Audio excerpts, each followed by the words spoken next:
Firstly, you introduce and then start the topic. Okay, start. Hello everybody, I am Omayush Patra from class 10th A of St. Joseph School, Shakti Nagar. So if you have watched my previous videos, I told about ray diagrams for concave mirrors, and today I am going to explain ray diagrams for convex mirrors. So I had already told you what are concave and convex mirrors. So now we are going to see the ray diagrams for convex mirrors. Suppose there are two cases only for convex mirrors. In convex mirrors only two types of cases are there. So first case we will see when object is at infinity.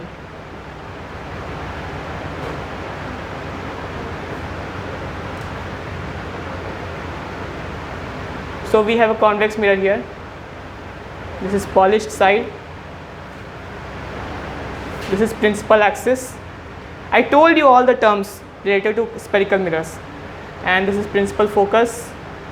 This is center of curvature. This is the pole. So object at infinity. So we have an object here. Since the object is at infinity, so that's why we draw dotted lines, and one ray of light passes through here parallel to, wait a minute, a ray of light passes parallel to the principal axis. I told you that if a ray of light passes parallel to principal axis, then it will pass through the focus. But in case of convex mirrors, it appears to come from the focus. So it will appear to come from the focus here, and it will diverge there. Similarly, if we take another parallel ray of light, then it will appear to come from the focus, it will diverge here. So we can see that two parallel rays of light are meeting at focus. So we can say that the image is formed behind the mirror at the focus. So if we write the nature of the image, nature. So first one is that it will be formed at the focus. Formed at focus. Second, it is point sized, as you can see. It is point sized, a highly diminished image. So highly diminished,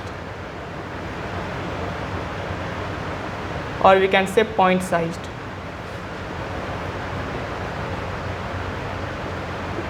Third, in convex mirrors, all the images are virtual and erect. So this image will be virtual. Region. Since reason is that the image is formed behind the mirror. Since if the images are formed behind the mirror, then the images are virtual and erect. So this image is forming behind the mirror, so at focus. So that's why it will be a virtual image. What is meaning of virtual? Virtual image means that cannot be formed on the screen. That's why if it is forming behind the mirror, then it is not forming on any screen. So that is why it is virtual image. And virtual means it is erect. So this is the nature of the image when the object is at infinity. Now we will discuss when the object is between the pole and infinity. So if we take another convex mirror here, convex mirror, this is the principal axis, pole, focus, center of curvature. This is infinity and this is the pole. So if we put an object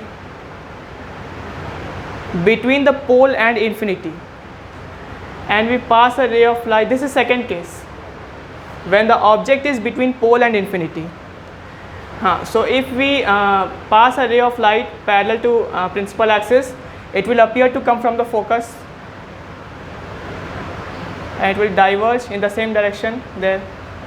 Now if a ray of light appears to come from the center of curvature, then it back traces. That means it returns back along the same path that it came from.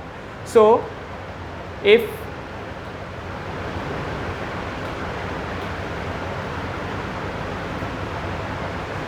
this ray of light appears to come from the center of curvature, and so it will backtrace along the same path. So we can see that these two rays meet at this point. Here you can take this marker.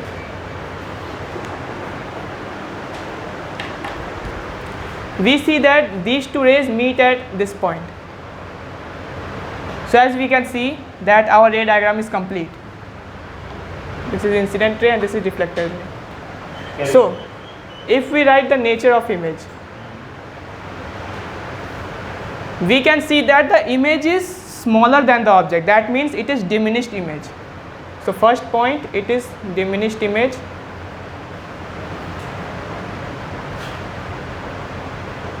Second point, it is formed between the pole and focus behind the mirror. So between pole and focus behind mirror. Third point, we can see that this image is virtual. It is erect image, so it is virtual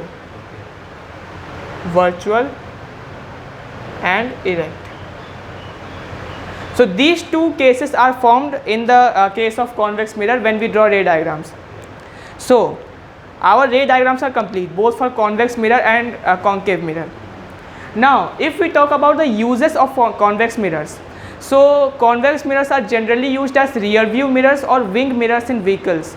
These mirrors are fitted on the sides of the vehicles and helps the driver to see the vehicles that are coming from the back. How? Since the mirror has a wider field of view, it diverges the rays, and that's why it has a wider field of view. It produces a clear, erect and virtual image, though diminished, but it helps the driver to see the back cars or vehicles that are coming. And that's why, and since its field of view is really high, so the driver can see a large part behind. So this is the use of convex mirrors. I don't remember if I had told you about concave mirror. Concave mirrors are used as torch lights or search lights, or they are generally used by the dentists to see the inside jaws or teeth, and they are also used as shaving mirrors to produce a clear and large image. So those are the uses and ray diagrams of concave and convex mirrors. Okay, sir.